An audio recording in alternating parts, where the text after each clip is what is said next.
고시파라 2부 이어가겠습니다. 한동안 우리가 뉴스 이야기를 안 했었어요. 해야죠. 그 사이에 있었던 뉴스들 중에서 좀 재밌어 보이는 것들, 네. 그런 것도 한번 살펴보도록 하겠습니다. 장현수가 일찍 가야 되니까 장현수의 브랜드 뉴스부터 하시죠. 알겠습니다. 1분 컷으로 가시죠. 네. 비슬라 매거진의 이거 누구야 이거? 오욱석 님이고요. 기자님. 이거 신규 기자 등록되었습니다. 네. 아크테릭스가 선보이는 캐주얼웨어 시스템 A라고 이렇게 뽑아주셨는데, 이건 그냥 철저하게 그냥 보도자료 기반의 네네. 복붙에 가까운 그런 기사예요. 한섬 시스템에 완전 열받겠네. 역시 우리에게 시스템은 역시 그 시스템인데. 자, 그래서 뭐 어쩌고 저쩌고 뭐 이렇게 써주셨는데, 그러니까 그냥 기존은 그냥 아크테릭스에서 새로운 이제 어떤 그 하위 제품군이 이제 나온다라는 거예요. 그래가지고 뭐가 달라져? 뭐 이것저것 만들었는데, 사실 근데 아크테릭스 잘 베일런스가 아니고 아크테릭스 라인하고 그냥 거의 똑같아 보이는 것 같아요. 이게 이제 내부 얘기를 좀 들어보니까 그 아크테릭스의 로고가 되게 로고로서 하입이 되게 많이 생겼잖아요. 사실 그게 안 생길 브랜드인데 생겨버렸잖아요. 생겼지. 그래서? 팝 하는 사람들이 좀 있고. 그쵸. 막. 그래서 막 다니엘 시저 이런 애들이 막 T로 입기도 하고, 아니면은 뭐 팔라스랑 콜라보 한 게 엄청 잘 되기도 하고, 그러니까 자체적으로 스트릿이랑 약간 연결될 수 있는, 여기 캐주얼 웨어라고 했지만 그쪽 무드를 좀 가져가겠다. 그래서 로고를 빡빡 받고 이제 좀 하위 라인처럼 해가지고 가격대도 좀 낮추고. 이게 사실 이건 기능보다는 조금 더 패션에. 접근성이죠. 그쵸. 그러니까 이건 어떻게 보면 되게 그 자기들 브랜드를 잘 관리하려고 노력하는 것일 수도 있어요. 그러니까 지금 브랜드 장사를 완전히 해먹을 수 있는 타이밍이 와서 맞아요. 메인 라인이 훅 그렇게 가버리면 브랜드가 조져질 수가 있으니까 그걸 하위 라인으로 그래서 관리해주겠다. 로고를 우리가 알아서 한정으로 풀겠다, 이런 느낌인 것 같아요. 기사를 보니까 시스템 A의 디렉터가 베일런스의 디렉터랑 똑같네요. 맞아요. 타카카스가고 그리고 캐주얼 버전이고 뭐 일상에서 착용해도 과하지 않은 디자인 뭐 이런 게 컨셉인데, 하나 또 재밌는 게 요즘에 흐름, 그 유니섹스라고도 안 하죠 요즘엔. 라고 하죠. 유니. 그러니까 성별 구분 없이 착용할 수 있도록 사이즈 그레이딩으로 막 야스 아니에요, 야스. 디자인이 되어 있고, 첫 번째 컬렉션은 컴팩트한 11개 컬렉션, 11개 제품이라고, 가방 포함해서. 근데 이건 어차피 스큐를 많이 벌릴 필요가 없어요. 근데 일상생활에서 뭐 편하게 입을 수 있는 그런 건데, 룩북은 동굴에서 찍었어요. 네, 동굴이 일상인 사람들도 있으니까. 그치. 동굴에서 사는 저기 케이블. 무한 시민들이 있으니까. 노딱 걸린다. 동굴 되게 좋아, 시원하고. 그쵸. 습도가 조금 높은데. 단양의 고수 동굴 가면은 진짜 뒤져요. 진짜 얼어요. 가면. 빨리 가셔야 된다면서. 그래서 진짜. 그럼 여름에도 춥고 겨울에도 추워? 아니 그냥 항온성. 늘 그냥 온도가. 그럼 겨울에는 따뜻한 편인 거네. 여름에는 춥고. 네, 상대적으로. 완전 살기 좋네. 동굴 괜찮아요. 페이커맨들이 다 거기서 사는 이유가 있구나. 그러니까 예를 들어 이런 것도 있는 것 같아요. 그러니까 브랜드는 어쨌든 기능성에 기반을 둔 캐주얼웨어를 만들었는데 소비되는 시장은 또 다르잖아요. 그쵸. 그러니까 산 타려고 이걸 산다기보다는 사실 어떤 믹스 매치하는 테크 스트릿웨어로 입으려고 사는 분들이 더 많으니까 한국에서 발매가 오프라인 브랜드 스토어에서 21년 9월 7일 화요일 10시고 온라인도 하루 지난 8일 수요일이에요. 근데 주의사항이 써 있는데 선착순 발매고 첫 번째 캡슐은 추후 재생산 및 재입고가 되지 않는다. 하입을 만들어 보려는 거구나. 근데 보통 이렇게 이게 되게 재밌는 게 뭐냐면 서브라인이잖아요. 말하자면. 근데 서브라인이면 로고를 바꾼다.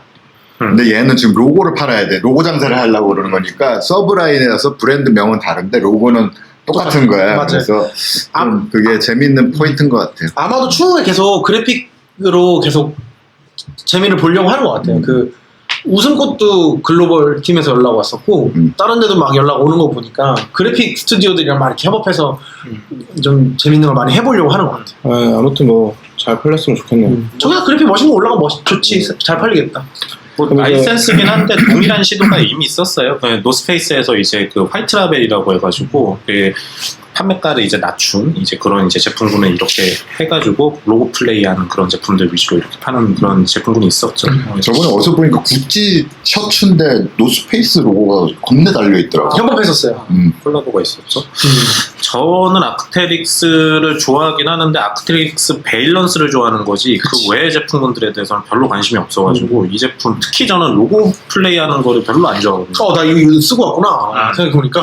이런 팔라스 같은 거 이런 거를 보고서는 진짜 받고 싶다는 생각이 전혀 안 들었었는데 전 좋아해요. 근데 요즘 젊은이들이 좋아하는 거는 여기 이제 그 시조새 로고 붙어 있고 시조새. 그런 거 이제 좋아하는 거고 그 기조는 저는 예전에 그 스톤 아일랜드 여기 와펜 붙어 있는 거하고 동일한 그런 기조라고 본 거예요. 맞아요. 근데 아크테릭스는 이제 요거를 경계를 하는 거죠. 그 스톤 아일랜드처럼 가면 안 된다. 그렇기 때문에 아니 스톤 아일랜드 브랜드는 나는 어떻게 생각해요? 저는 돈 주고 사고 싶지 않다. 좋은 브랜드죠. 아카이브도 있고. 멋있죠. 네, 근데 그것도 형의 그 질문을 제가 유추를 해보면 네, 그 소비자들의 어떤 소비자들이 만든 그 브랜드의 흐름이 마음에 안 든다. 그러니까 이게 아닐까. 나는 이거에 관심이 있었던 적이 거의 한 번도 없었어요. 그리고 CP 컴퍼니는 좀 잠깐 입었던 나쁘지 적도 있고 않죠. 그랬는데 이거는 진짜 관심이 없었는데 이게 그냥 내가 특별히 좋아하는 스타일이 아니었기 때문에 그랬거든요. 그런데 의외로 너무 비싸더라고요. 말도 안 되게 너무 비싸고 이게 내가 명품이라고 인정하는 그런 브랜드는 아니었는데 왜 이렇게 비싼가 보면은 뭐 얘기하는데 잘 모르겠고 그런데 영화 같은 데서 스톤 아일랜드 옷을 입고 나오는 사람들은 거의 뭐 마약 장사하는 사람들 약간 그런 사람들이 이렇게 그런 거 입고 나오는 걸로 많이 나오더라고요. 한국에서요? 아니 외국에서. 외국에서도? 영화에서. 그래가지고 이 브랜드가 그 영국의 뭐죠? 그 쿨한 건가 아닌가 뭐. 자판 애들? 러시아 고프닉 같은 거 있잖아요. 영국의 걔네들 그 갑자기 생각이 안 나죠. 버버리 모자 쓰고 다니던 걔네들 이제 그런 애들이 이제 그걸 좀 많이 소비를 해가지고 그런 어떤 인상이 전 세계적인 인상이 있죠. 한국에서도 대구를 대표는 저기 인부천에서 중고차 파시는 분들 그거 정말 많이 있었고 그런 맞아요. 그렇게 그런 소비가 느낌이 되었죠. 그걸 경계하는 거죠. 이제 아크테릭스는 그 차부라고 하죠. 차부. 근데 차부. 그것도 저는 여러모로 그 패션이 좀 웃긴 게 그러니까 그 차부 때문에 그 제일 큰 악영향을 받은 브랜드 하면 버벌이잖아요. 그래서 그 근데 야구 모자 안 만들고 있잖아요. 근데 웃긴 거는 크리스토퍼 베일리가 거의 이제 그때란 말이에요. 크리스토퍼 베일리가 되게 오랫동안 버버리 크리에이티브 디렉터 했으니까. 근데 그 거의 마지막 컬렉션, 본인의 마지막 컬렉션은 거의 차부에 대한 오마주였고. 맞아요. 그리고 그때 아주 시의적절하게 또 이제 그런 어떤 그 무지개, 레인보우에 근데 그 컬렉션 되게 훌륭했어요, 저는. 기가 막혔죠. 네, 그런데 그 차부의 어떤 전형적인, 그러니까 예를 들어 트레이닝 팬츠, 루즈한 트레이닝 팬츠에 뭔가 버버리 모자 로고 막 박힌 거 쓰고 막 그 모노그램 패턴 막 입고 하는 것들을 또 그 베일리가 크리에이티브에서 끝내기 전에 고샤가 자기 그 스페셜 캡슐 컬렉션으로 진짜 거의 그 전형을 만들었어요. 근데 고샤는 늘 어떤 그 러시안 뉴스 있잖아요. 고프닉에 대한 어떤 그런 지향성이 늘 있었어가지고 그런 게 좀 자주 보였었죠. 그게 웃긴 게 그게 차부가 이게 싼 마이잖아요. 영국에서 이제 일반인들이 보기에. 근데 싼 마이에서 경계했는데 결국에 올드해지니까 그걸 또 유스컬처로 가져와서 대산하는 거 보면 그게 너무 재밌는 것 같아요. 근데 그 스톤 아일랜드는 차부 뭐 이렇게 싼마이 이런 쪽 그 건달들은 아니고 그쵸 돈 있는 건달 그 마약상 뭐 이런 거 식스 언더그라운드라고 넷플릭스 영화 보면 거기 악당들 패거리들이 다 그걸 유니폼처럼 입고 있더라고요. 유니폼 아닐까? 그 단체복으로 이렇게 단납해가지고 칠성 파사는 거 아니지? 등에 이제 뭐 동광건설 이렇게 써 있어. 마이클 베이가 그거 PPL 받은 것 같은데 잘못 풀었던 것 같아. 잘못 풀어. 한 번에 20명씩 이길 거야.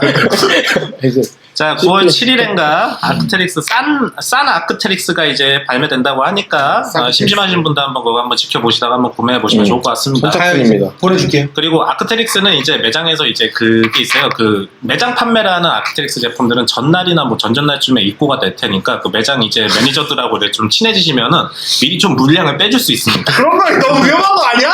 그래서 그런 식으로 정말 궁금하신 분들은 그렇게 구매를 하셔도 돼요. 오케이. 자, 그리고 저 하나만 이제 운만 떼어놓고 갈게요. 자, 패션포스트의 이제 이채영 기자님이고요. 아바타도 입는 라이프로렌이라고 이렇게 그 타이틀을 뽑아주셨는데, 라이프로렌이 네이버의 제페토를 통해서 이제 제품을 출시한다고 합니다. 이제 제페토라는 게 요즘에 뭐 젊은 애들이 좋아하는 멀티버스라고 하는 이제 그 가상현실 게임 있잖아요. 그런 거인데, 거기에서 이제 실제로 워킹하는 머천다이즈를 이제 판매를 한다고 하는데, 이게 뭐 비단 라이프로렌뿐만 아니라 여러 브랜드에서 시도하고 있죠. 이거. 엄청 많이 해요, 제페토에서. 솔직히 말하면 난리가 났어요.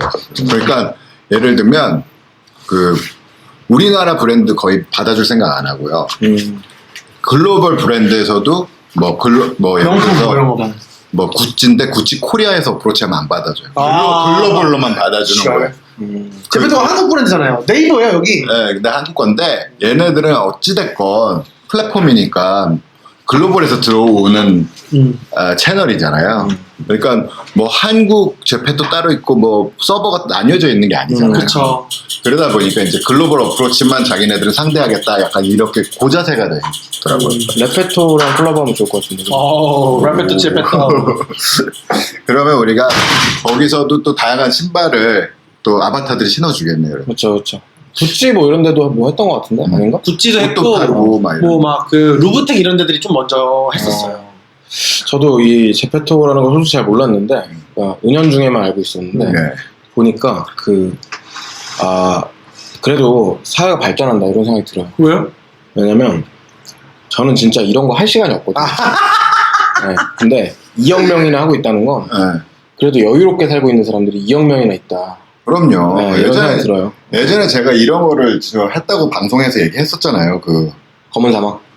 2005년도에 그 리니지 2하고 네. 우리 타테오 씨랑 뭘 했었어요? 콜라보에서 제품 콜라보레이션 해가지고 제품 만들고 그랬었어요. 근데 그때도 선구자시네요, 정말. 리니지 2가 거의 약간 멀티버스 느낌이었어요. 그쵸. 거의 한 400만 명인가 막 그렇다고 그러더라고요.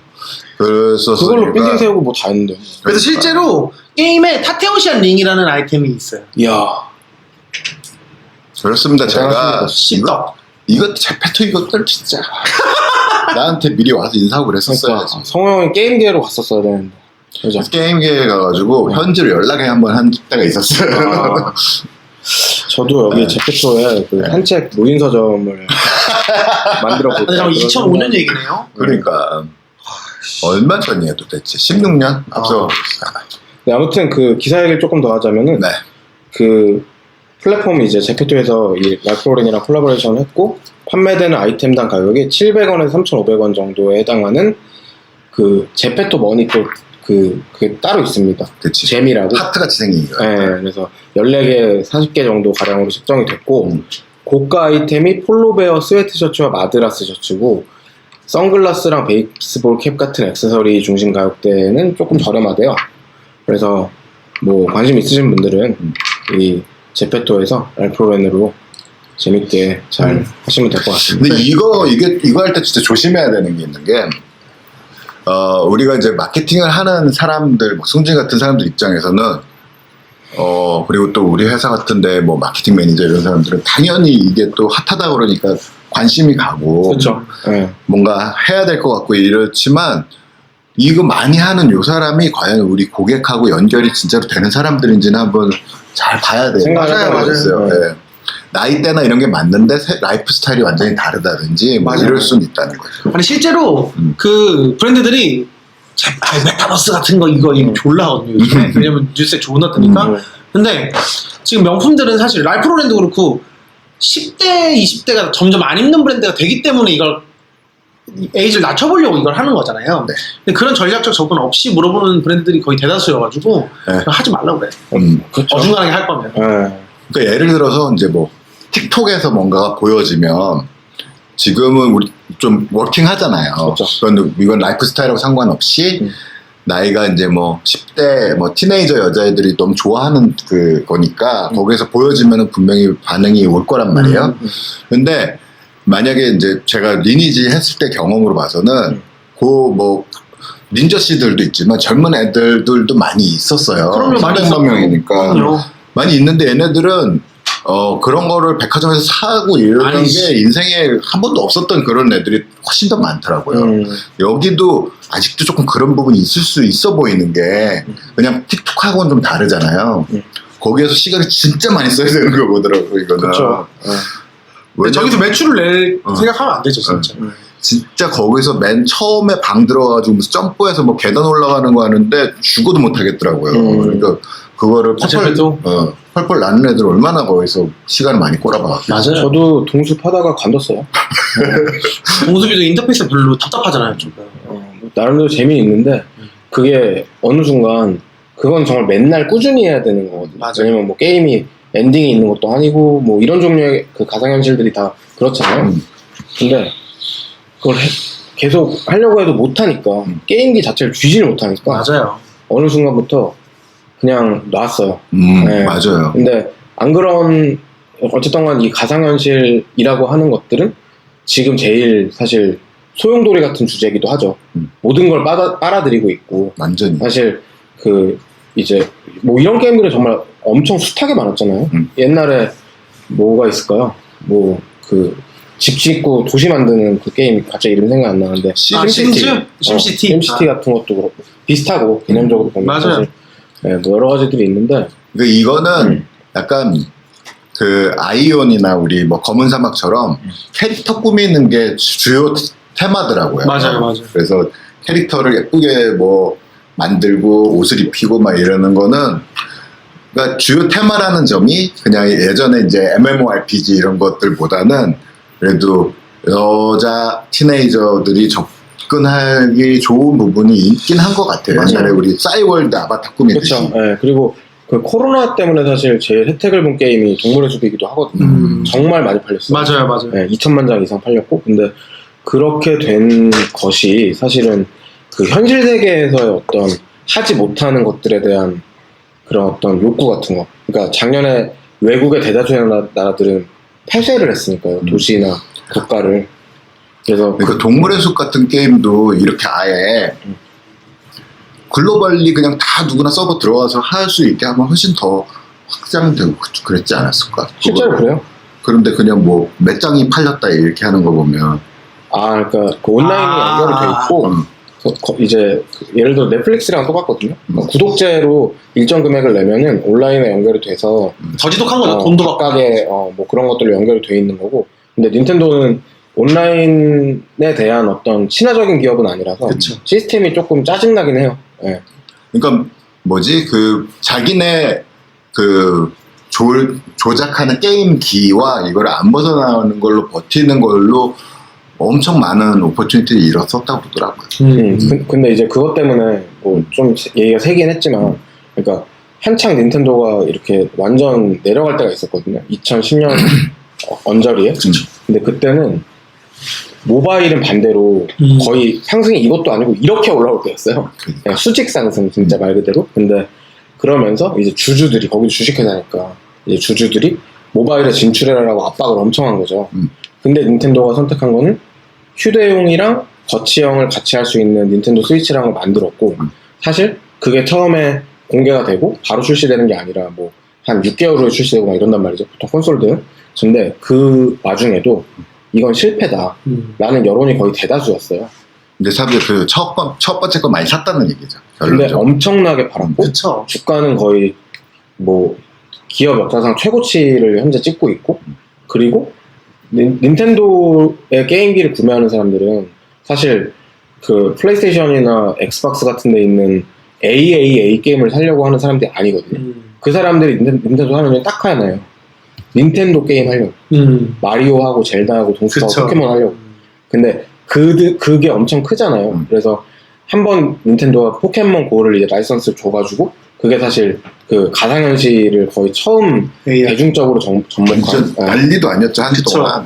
AR을 접목한 게임으로 뭐 난리가 났고 지금도 그런 실험들은 하고 있는데 저는 절대로 닌텐도는 콘솔을 포기하지 않을 거다. 그거는 확실하다고 보고 왜냐면 닌텐도만 콘솔을 팔아서 이익을 보고 있어요. 일반적으로 소니나 엑스박스 같은 데는 아주 고사양의 게임기를 만드는데 고사양을 만들었다고 해서 고사양 가격에 팔 수가 없거든요.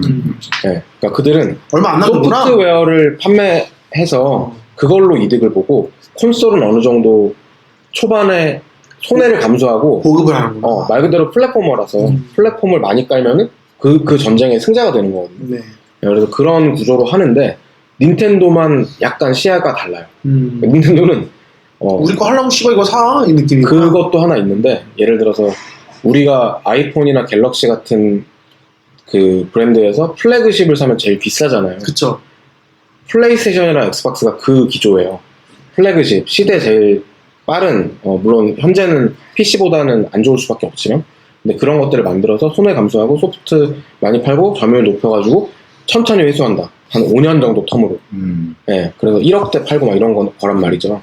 엄청 성공적인 비즈니스인데. 그러니까 컨텐츠가 엄청 자신이 있으니까 가능한 거겠네요. 왜냐면 풀이 엄청나게 넓으니까. 서드 파티라고 하는. 그러니까. 근데 닌텐도 같은 경우는 그 기계에서 일단 이득을 봐요. 왜냐면 예를 들어 딴 애들의 스펙이 100이라고 치면은 닌텐도의 스펙은 43 정도밖에 안 돼요. 네, 그러니까 저렴한 가격에 기계를 만들고 그냥 그 말하자면은 타 유저들이 까는 이유는 그거거든요. 야, 이게 무슨 현 시대의 게임이냐? 10년 전 게임이지.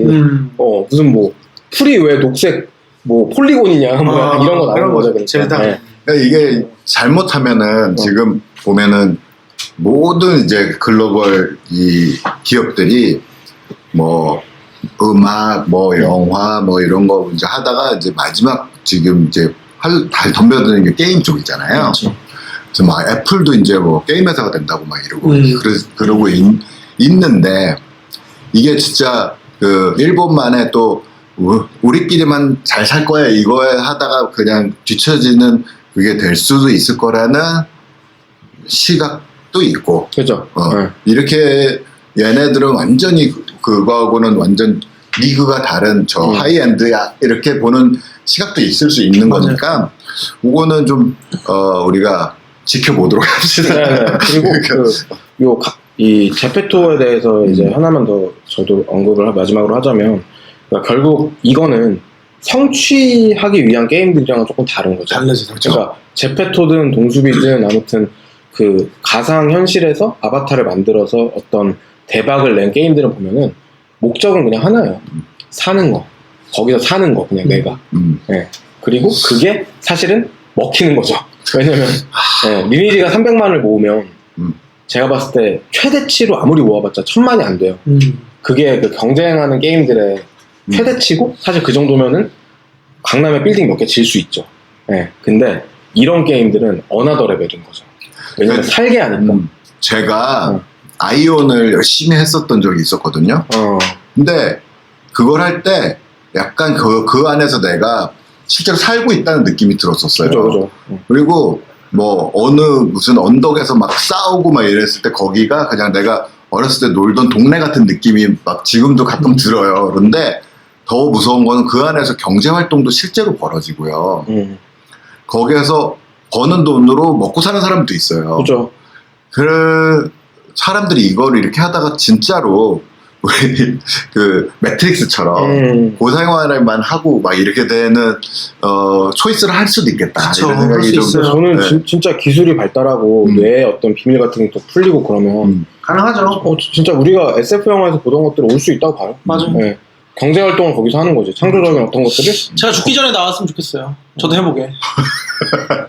그때까지 자동차가 하늘만 날아다녀도 좀 괜찮을 것 같은데 사고 엄청 날려나? 진짜 별소리 나옵니다. 네. 아무튼 뭐 자, 마지막 뉴스로 넘어가 보실까요? 네. 마지막 뉴스는 이거. 테크엠이라는 이제 테크 채널에서 나온 그 나이키 매니아 뉴스를 한번 언급을 해보겠습니다. 이영하 기자님이고요. 제목은 나이키 매니아 품은 네이버 크림 74조 리셀 시장 공략 박차 부재가 그리고 MG 콘텐츠 확보 총력전입니다. 발음이 안 되네요. 살짝 읽어보면 네이버 스니커즈 리셀 플랫폼 크림이 국내 최대 스니커즈 커뮤니티 나이키 매니아를 인수 사업 확장에 소매를 걷어붙였다. MZ 세대와 밀레니얼 세대가 주목하고 있는 리셀 시장에서 영향력을 더욱 확대하기 위한 전략으로 풀이된다. 어쩌고저쩌고 해서 주식회사네요. 나이키 매니아가. 네. 나이키 매니아 주식 보통 주 1만 주를 취득을 해가지고 현금으로 80억을 때렸답니다. 아니 디젤 매니아는 뭐 하고 있는 거예요 지금? 같은 매니아인데. 네네. 더 읽으실 거예요? 네. 그래서 뭐 남의 모르시는 분들도 있을 테니까 살짝만 설명을 하면 그 나이키 매니아가 네이버 카페예요. 일단 네. 근데 가입자 수가 100만 명이 넘고 그리고 국내 최대 규모 스니커즈 커뮤니티고 2004년에 시작해서 지금까지 하고 있는데 저도 웨스트우드맨 2004년에 시작했었고 폭발적으로 성장하다가 그 노래 했죠. 돈 싫어. 네, 그것 때문에 이제 받았던 기억이 갑자기 나네요. 그래서 뭐 유튜브 채널, 인스타 이런 것들 하면서 활발하게 또 이쪽에서는 뭐 거의 뭐 본좌 같은 예, 오지 취급을 받고 있죠. 아 근데 이게 남해가 되게 약간 순수한 스니커주의자들이라고 해야 되나?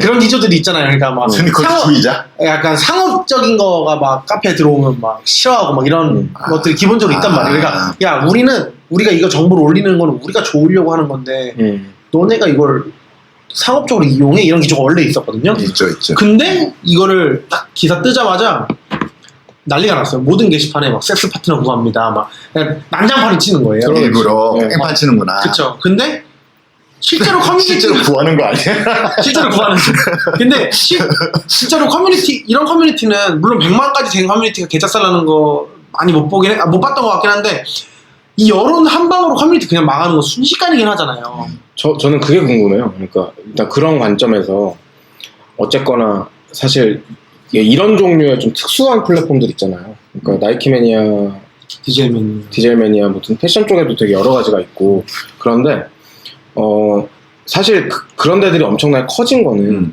그 운영자들이 예를 들어 뭐 콘텐츠가 1000개가 있다라고 치면은 초기에는 운영자가 한 300개 올렸을 거예요. 운영자 혹은 운영자와 관련된 이 플랫폼을 주도하는 맞아요. 사람들이. 근데 이제 이후에 얘가 살아있는 생물처럼 돌아가기 시작하면은 결국 그 안에 있는 충성도 높은 유저들이 웹사이트를 거의 만든다고 봐도 되거든요. 그쵸. 예. 승준 씨가 말한 것도 그 포인트고. 근데 80억을 받았어요. 대표가 받았겠죠 아마. 그런데 그러고 나서 그 80억은 나눠주는 거 아니잖아요. 절대 안 나눠주죠. 뭐 뉴스 1000개 올린 사람한테 카페지기 그치. 1억 주는 거 아니잖아.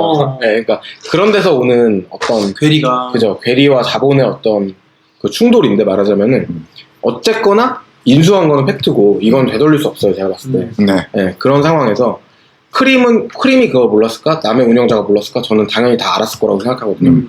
네, 엄청난 충돌이 예상되고 그런데 그래도 크림은 80억이나 주고 100만짜리 커뮤니티를 인수해서 이게 뭔가가 돼야지 그 이상의 가치를 뽑아낼 수 있는 거잖아요. 그쵸. 근데 크림이 이제 런칭한 지가 진짜 얼마 안 됐어요. 네. 작년 3월이고 그런데 올해 1월에 이제 네이버 쪽에서 그 벤처 같이 시작했잖아요. 근데 독립법인이 됐는데 매월 전월 대비 121% 성장을 했대요.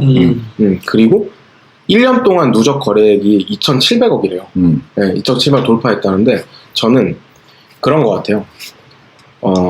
일단 100만이라는 숫자에서 지금 난리가 난 사람들은 제가 봤을 때 아무리 많이 잡아도 1만 정도일 거예요. 그럴 수 있지. 네, 그러니까 그들은 파워풀하고 목소리 큰 사람들. 파워풀하고 기여도가 높은 사람들. 네거티브하고 목소리 큰 애들. 그런데 이제 1년에 2,700억을 스니커즈 리셀로만 이 비즈니스를 창출을 하고 전월 대비 100%씩 성장률이 오르는 회사한테는 제가 만약에 크림의 어떤 사람이라면 나머지 90만 명을 볼 것 같아요. 그러니까 이제 같은 네이버잖아요, 심지어. 맞아요. 플랫폼적으로 연결할 수 있는 뭔가 방법들이 있겠죠. 이벤트를 띄우는 것부터 시작해가지고. 그럼요. 네, 그래서 그거로 예를 들어 한 달에 121% 성장하던 게 130%, 140%, 150% 될 수 있거든요. 100만 명이면. 네. 네, 근데 그걸 보고 할 거고 이제 순수주의자들은 보통 이런 경우에 어떻게 되냐면 타 카페를 차리죠. 네, 이제 난민들이 되는 거죠. 그들이야말로. 근데 그렇게 됐을 때 사실은 자본이 붙은 플랫폼을 이기는 건 힘들어요. 냉정하게 말하면. 그리고 거기에는 이제 그 순수주의자들이 모인 작은 어떤 조금 더 쫀쫀한 커뮤니티가 되고 뭐 그대로 가겠죠 사실. 네. 근데 이거 진짜 나는 좀 보면서 신기한 게 네이버 카페잖아요. 네이버에서 카페라는 이제 플랫폼 만들어 놓고 거기에서 뭐 어떤 카페가 잘 크니까 네이버에서 그걸 산다는 거 자체가 조금 흥미롭죠. 재밌다고 생각이 굉장히, 들고요. 네. 이런 사례가 없었던 것 같긴 해요. 중고나라. 중국에서 팔렸어요? 네. 어디서요? 그 저기 투자법인에 팔렸죠. 그리고 두 번째 포인트는 지금 네이버가 아까 그 제페토 얘기했었는데 그것도 네이버 거예요 결국은. 맞아요. 그렇죠. 그리고 아마 저 엔터테인먼트 쪽으로는 그 뭐 BTS 이 회사하고 지금 거의 네. 같이 이렇게 돼 있고 네. 거의 글로벌리 그냥 거의 짱 먹는 쪽으로 지금 가고 있거든요. 그런 그러니까요. 컨텐츠 쪽에서는. 네. 그런데 이거 사실 크림에서 저거 나이키 매니아를 먹기 위해서 80억 쓴 건 사실은 비교로 봤을 때는 그렇게 큰 거는 엄청 작은 아니지만 거죠 네. 사실. 네. 아니지만 네. 이 어찌됐건 데이터 고객들을 내가 오운할 수 있다는 건 엄청나게 엄청난 가치가 거죠. 있기 때문에 그것만으로 할 수 있었다고 생각하고 또 자기 말대로 이탈하고 막 꽹가리 치고 막 이런 애들은 그게 다수가 아닐 거기 때문에 결국은 그게 뭐 나이키 매니아 자체는 망가져도 상관없어. 그 사람들이 여기로 와서 놀아주면 되는 거거든요. 그렇죠. 결국은. 예를 들어서 그냥 네이버 카페에 크림 배너만 띄워놔도 혹은 크림 메뉴들을 만들어도 결국에는 로테이션이 돼요. 다 결국은 그리고 또 거기서 막 얘기하던 사람들이 결국 어디서 사겠어요. 결국 저기서 사지. 근데 그런 사례도 있어요. 그러니까 예를 들면 디젤 매니아가 네이버 카페 한계를 느끼고 중간에 외부로 해보려다가 개망하고 다시 돌아갔거든요. 아 그래요? 그런 사례도 있긴 있어서 좀 추이를 보긴 봐야 되는데 주의를 보야 돼. 찾아보니까 중고나라 롯데에 팔렸네요. 오래 팔렸어요. 중고나라가 그러니까 카페였어요. 그것도. 네, 네이버 지금 카페도 네이버 지금도 카페. 있네. 네이버 카페 중에 제일 커요. 그냥 모든 네이버 카페 중에. 한 2천만 명 있어요 거기. 그 거래액이 5조래요. 찾아보니까. 근데 그거는 약간 이게 뭔가 이렇게 아이콘 형태나 이런 것도 별도로 막 이렇게 있고 그러는 것 같던데. 앱도 있어요. 중고나라는. 네. 카페인데 그런 게 다 있는 거예요. 그쵸. 별도로. 그렇죠. 그러니까 대표가 따로 있는 거죠. 그냥. 네. 아무튼 뭐 그런 거 보면 좀 재밌는 것 같고 그리고 결국 저 스니커즈 시장은 지금 추세를 봤을 때 오늘도 이번 주에도 프라그먼트 지난주에도 프라그먼트 트래비스 스캇 사카이 다 그냥 서버 다운되더라고요. 네. 진짜 우리는 왜 이렇게 뭐 하나도 안 되는 거죠? 윤성 됐어요. 윤수 여자친구가 된 거잖아. 그쵸. 뭐가 돼요? 사카이 됐어요. 그게 무슨 말이에요? 사카이 프라그먼트가 당첨된 거예요. 나 사카이 취직했다는데. 네. 그래가지고 직접 기자인데. 다니고 있습니다. 그래서 그럴 수 있죠. 네. 그래가지고 아무튼 당첨에 한번 돼봤으면 좋겠다. 저도 그 피마원 한번 되고 안 되네. 그거 돼봤어요? 네, 여기 있어요 지금. 저는 네이버 카페를 만들어야겠어요. 괜찮은 거죠. 네, 네이버 거 만드요 진짜. 네. 뭐로? 왜냐면 몰라요. 선배라. 무슨 것? 무슨 거. 아무튼 카페를 만들어서 한다는 게 그 네이버 카페 초창기에는 사실 일종의 자발적인 취미 활동의 조금 매니악한 버전이었지. 그렇죠. 이게 그렇게 돈이 되는 이런 상관 쪽이라고 없었죠. 생각은 못했는데 터지는 곳들이 있는 것 같아요. 보니까 사실 무신사도 비슷한 경우잖아요. 그쵸? 네이버가 네, 아니고 커뮤니티로 시작을 했고 프리첼 같은 걸로 그런 거 네, 같아요. 프리첼로 시작이었고 그런데 그 저는 최근에 그 시계 매거진들을 되게 관심 있게 많이 보고 있거든요. 근데 한국에는 보니까 몇 가지 이제 주요 네이버 카페를 포함해서 그 웹 매거진이라고 할 수 있는 것들이 몇 가지가 있고 있는데 뭐 진짜 손에 꼽을 만큼도 안 돼요. 네. DC 시기겔 이런 데 가잖아요. 요즘에 거기는 안 아닌가? 가죠. 네. 거기는 진짜 시계 얘기가 별로 안 나와요. 아무튼 그런데 옛날에 다르구나. 이제 그런 걸 보다가 그 외국에 아주 전 세계적으로 가장 유명한 시계 웹 매거진 중에 하나가 호딩키라는 곳이 있어요. 근데 호딩키는 2012년에 마치 하이피스트 뭐 이런 것처럼 그 개인들이 시작한 블로그로 출발을 했거든요. 네네. 근데 지금은 벤처 캐피털이 붙어 있어요. 그리고 현재 호딩키의 CEO가 그 토비 모모라고 미스터 포터 출신이에요. 그리고 그곳의 기사를 제가 정말 엄청나게 빡세게 일하면서 중간에 쉬는 시간에 그것들을 계속 봤거든요. 네네. 네, 근데 물론 그 사파리로도 보고 영문 번역이 요새 워낙 잘 돼 있어서 문맥이나 그런 톤앤맥 무드 같은 것도 구글 크롬으로 보면 진짜 너무 훌륭하게 번역돼요. 맞아요. 요즘 그렇더라고요. 네. 근데 그것들을 보면서 그러니까 이것도 말하자면은 그 커뮤니티 베이스의 플랫폼이잖아요. 나이키 매니아도. 그쵸. 네, 근데 호딩키가 그걸 진짜 기가 막히게 하는구나. 네, 그래서 나중에 뭔가 시간이 좀 더 저도 제 어떤 네이비라든지 그런 다른 것들에 투자를 해서 뭔가들을 할 때 여기서 좀 배울 점이 있겠다. 스터디 할 만한 가치. 그런 걸 생각했는데 그거 몇 가지만 말씀드릴게요. 네. 그러니까 참고로 호딩키는 아주 훌륭한 매거진인데 일단 되게 재밌는 게, 그러니까 저희는 어쨌거나 다른 사람들이 뭐라 볼지 모르지만 패션에 조금 발을 걸치고 있잖아요. 그쵸. 패션 베이스잖아요. 근데 발을 완전 걸치고 있지 않나요, 자기? 발을. 요새 막 조금 오늘은 부동산에- 국제 정세와 정치에 대해서 얘기하셨는데요. 그런데 그 시계 쪽은, 그러니까 우리가 생각했을 때 시계는 액세서리고 패션에 속한다잖아요. 시계 커뮤니티의 사람들은 절대로 그렇게 생각하지 않아요. 아, 그러니까 예를 들어 그 별도의 문화구나. 그거는 그냥 독립 문화라고 봐야 되고, 아, 그러니까 별도라고 할 수 있죠. 그리고 예를 들어 우리가 시계를 생각하면 외국의 어떤 멋있는 시계 이미지들을 떠올렸을 때 뭐 PT 이마진의 워머 같은 데서 뭐 사람들 막 재킷 입고 막 돌아다니면서 여기 막 팔찌 막 이렇게 수십 개 차고 있고 롤렉스 빈티지 입고 막 이런 게 조금 연상이 되거든요. 저는. 네네네. 근데 그쪽에서 그거는 이런 거 굉장히 흥미로운 현상이구나. 약간 이런 느낌이야. 포저죠, 포저. 그리고 왜 저 사람은 저런 스틸 저 브레이슬릿이랑 같이 저 좋은 시계를 착용했냐, 저건 되게 나쁜 방법이야. 긁힌다 이런 거. 막 이런 것들도 나오고 아무튼 웃겨요. 관점이 다르네. 관점이 완전 달라서 네, 굉장히 신선한데, 근데 그 커뮤니티에 어쨌든 그 어떤 응집력이랄까, 그 VC를 받을 수 있었던 힘은 결국 그 커뮤니티를 굉장히 잘 유지했어요. 근데 걔네들의 커뮤니티는 우리나라의 네이버 카페처럼 예를 들어 본인이 사진을 올리고 글을 올리고 이런 게 아니고 댓글에서 한정이에요. 심지어 댓글에 사진도 못 올려. 그러니까 말하자면 공급자들, 그러니까 훌륭한 어떤 업계 경력들과 여러 가지 다양한 시선들을 가지고 있는 사람들이 그 호딩키라는 웹매거진의 에디터로서 기사들이 끊임없이 써요. 근데 한국에 있는 그런 그 시계 관련 매거진들이 쓰는 기사들이 예를 들어 보도자료가 한 8개, 그리고 리뷰가 하나, 동영상 하나, 이 정도라면 이쪽은 에디터들이 다 되게 독립된 관점을 가지고 있고 시계 자체에 대해서 자기의 얘기를 엄청나게 많이 합니다. 이게 시계랑 패션의 차이점이더라고요. 그러니까 무슨 뜻이냐면 예를 들어 성호 형이 지금 차고 있는 어떤 고급 손목시계가 있다라고 하면은 예를 들어 내가 같은 가격으로 젖 중에 젖, 대젖이면. 그러니까 예를 들어 뭐 500만 원이 있어. 그래서 에르메스에서 500만 원짜리 재킷을 샀어. 생로랑에 샀어. 그러면 사실 패션은 약 한 3, 4년 지나면 옷장에 있거나 그쵸. 그 전에 팔았을 거예요.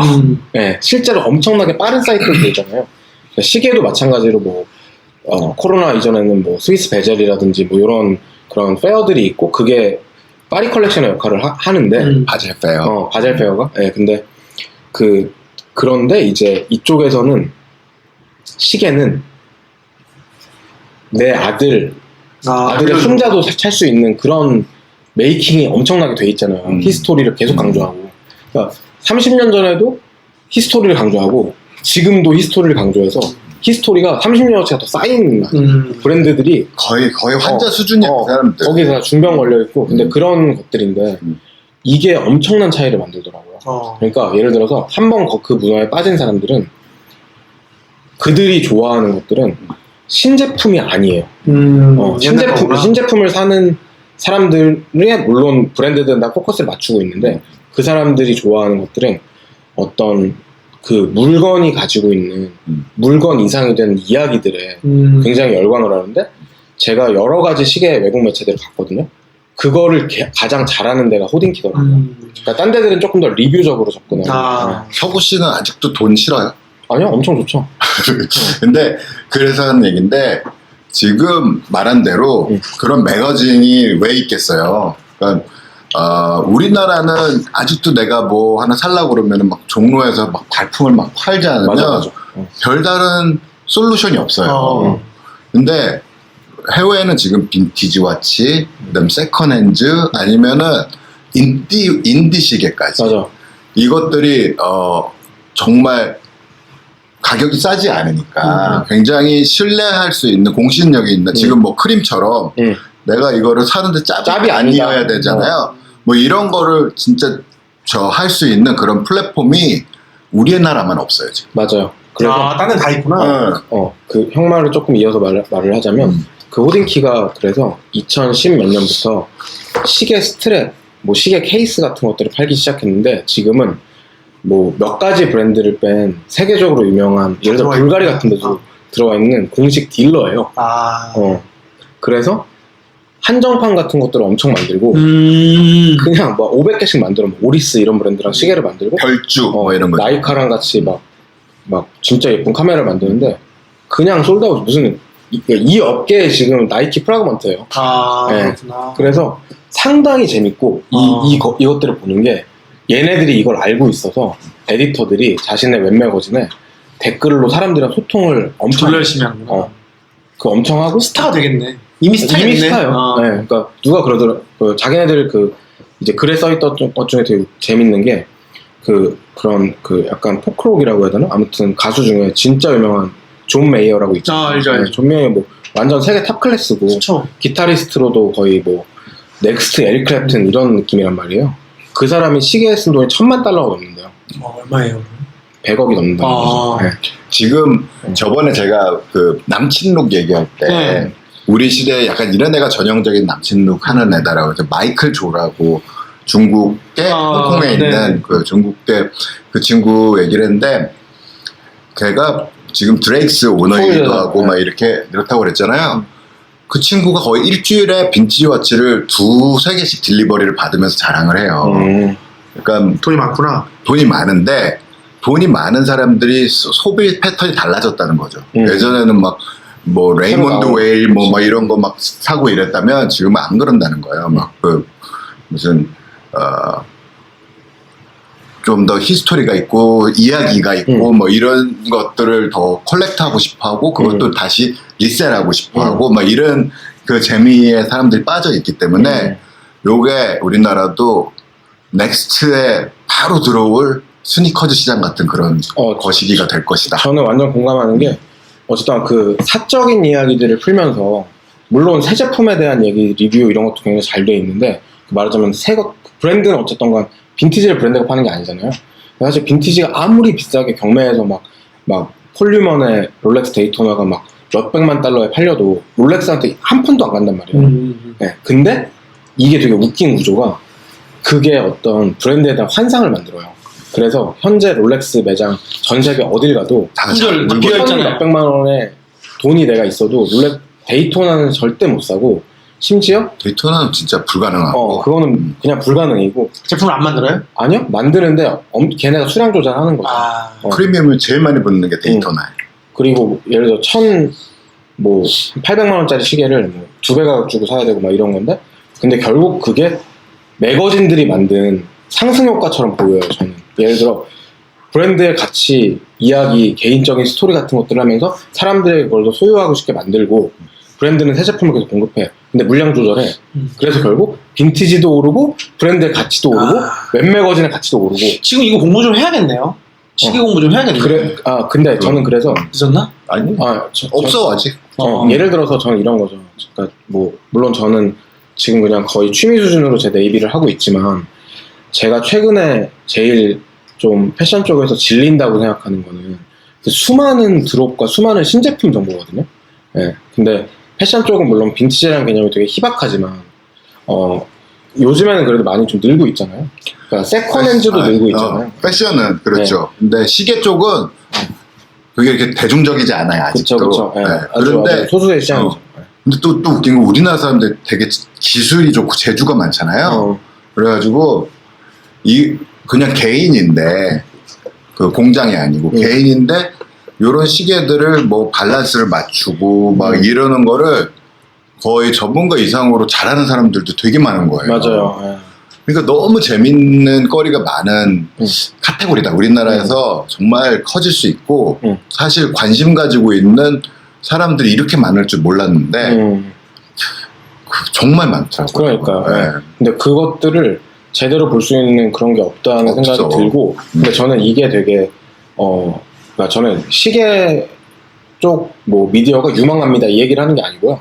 그 풀어내는 방식에 대해서 얘기를 하는 건데 그러니까 말하자면은 소비의 시장이 바뀌고 있는 건 맞거든요 현재. 그러니까 예를 들어 옛날에는 그냥 백화점에 제일 비싼 게 팔리는 게 고급 시장이었어요. 근데 지금은 가구 같은 것만 봐도 안 그러잖아요. 예를 들어 조지 나카시마의 오리지널을 한국 사람들이 가지고 싶어 하잖아요. 그래서 나인원 한나 같은 데 넣는 거란 말이죠 자기 집에. 근데 결국 거기서 그거를 더 가치 있게 만드는 건 만든 사람의 이야기도 있지만 쓴 사람의 이야기도 있거든요. 그치. 근데 그런 것들이 저는 결국 사람들이 소비하는 그 소비재 그 환경 안에서 계속 넓어지는 것 같아요. 그래서 약간 나중에 이제 롤렉스 시계도 들어갈 거야 아마. 진짜 그렇죠. 네. 근데 아무튼 뭐 그런 쪽으로 좀 이야기를 풀어내는 어떤 곳들이 있으면 저는 굉장히 좋을 것 같고 우리도 그런 면에서 그 이주의 봉산품을 시계만 계속 얘기할까요? 아니 그건 아니고 조금 더 이제 자기의 이야기가 담긴 내 생각에 물건에 대한 이야기를 풀어낼 사람 우리나라에도 사실 되게 많거든. 맞아요. 그냥 틀만 만들어 놓고 거래만 하게 해놔 우리는. 그리고 알아들이 컨텐츠는 알아서 다 만들어 줄 거야. 그렇죠. 어. 플랫폼도. 자, 오늘 만듭니다. 시계 무신사가 되자. 와신사, 와치신사. 좋겠다. 시신사. 시신사, 시신사. 아무튼 네. 그런 거 하나 하면 좋을 것 같다. 네, 생각이 왜냐면 듭니다. 진짜 종로에도 어디 가야 될지 잘 몰라서 진짜 고생 많이 하고 맞아요. 막 아니면은 직거래 한다고 막 만나가지고 막 일산까지 갔다 오고 저도 얼마나 막 그 그죠. 하면서 짜증이 났겠어요. 그런데도 이걸 내가 하고 짭이 아닌가를 싶으니까, 또 불안하고. 조심해야 되고. 네. 불안 초조 그죠. 그것들을 다 해결해주고 내가 그냥 주문하면은 내일 모레 오는 거만 확실하면 저는 너무 행복할 것 보증도 같아요. 해주고. 내 거 팔기도 할 수 있고. 저는 그러면 오늘 기점으로 시계계로 가겠습니다. 아, 서구형 가면은 뭐 끝났지 뭐. 서구는 일단 그러니까 컨텐츠를 딴 사람들이 만들어줘도 초벌구이가 중요하거든. 우리가. 거기다 깔아줘야지 거기 사람들이 와서 또 아, 우리 그러면 무신싸 다음 이제 새 사업 이제 하나요 새로? 비즈니스 모델입니다. 무슨 꽃이 디자인하고 알겠어. 시계계 괜찮네. 혁명을 만들어 봅시다. 괜찮네. Let's go. 아무튼 그 크림 얘기하다가 이상한 데까지 빠졌는데 여기까지 하시죠. 오늘 뭐 그 분석적으로 네. 여러 가지 얘기를 했습니다. 그리고 뭐 사실 그냥 오늘은 방송을 열심히 했다보다도 우리가 오랜만에 만나서 그냥 개소리 털었죠? 우리끼리 그냥 좀 잡담. 이야기 잡담하고 놀았던 것 같은 약간 느낌이네요. 그러게요. 그게 중요하죠. 그렇죠. 다음 주에 참고로 윤수 씨 아까 잠깐 갔는데 그 급한 일이 집에 생겨가지고 먼저 오랜만에 보니까 진짜 못생겼더라고요. 유독 못생겼네 또 오늘따라. 그래도 때리지는 마라. 아 그리고 이렇게 내렸는데 젖이 자꾸 보이는데 토할 뻔했어요. 일부러 그런 거죠, 그거. 보라고. 섹시미를 강조해. 네, 아무튼 다음 주에 안 쉬면 뵙겠습니다. 감사합니다. 반갑습니다. 감사합니다.